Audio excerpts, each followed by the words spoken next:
Les artilleurs russes ont intensifié leurs frappes dans la région stratégique de Kherson, visant des positions fortifiées des forces ukrainiennes sur la rive droite du Dniepr.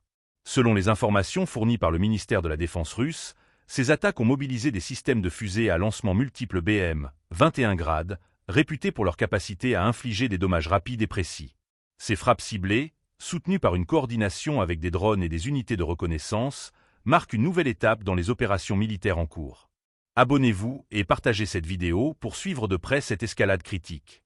Les missions de tir, menées à toute heure, visent principalement les véhicules blindés, les dépôts de munitions, ainsi que les bastions fortifiés ukrainiens. L'utilisation de drones pour ajuster les frappes en temps réel permet d'optimiser la consommation de munitions tout en augmentant la précision des attaques. Cette méthode, soulignée par le ministère, démontre une efficacité logistique et opérationnelle cruciale dans le cadre de ce conflit prolongé. Les artilleurs de marine, appartenant à la flotte du Nord, ont perfectionné leurs manœuvres au point d'atteindre une automatisation impressionnante. À chaque intervention, les véhicules de combat se déplacent rapidement vers leur position de tir, exécutent leur mission, puis se retirent immédiatement pour éviter des contre-attaques. Cette mobilité tactique est essentielle dans un contexte où l'artillerie reste une des armes déterminantes du champ de bataille.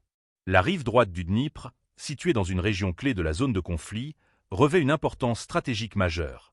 Le contrôle de cette zone permet non seulement de sécuriser des routes d'approvisionnement cruciales, mais également de maintenir une pression constante sur les positions ukrainiennes. Les conditions hivernales actuelles ajoutent cependant une complexité supplémentaire aux deux camps. Des températures basses, combinées à une humidité élevée, rendent les conditions de combat extrêmement éprouvantes pour les soldats sur le terrain. L'interaction entre les unités de reconnaissance et les opérateurs de drones est devenue un facteur décisif dans ce conflit. Cette collaboration permet non seulement de localiser les cibles avec précision, mais aussi d'évaluer l'efficacité des frappes en temps réel.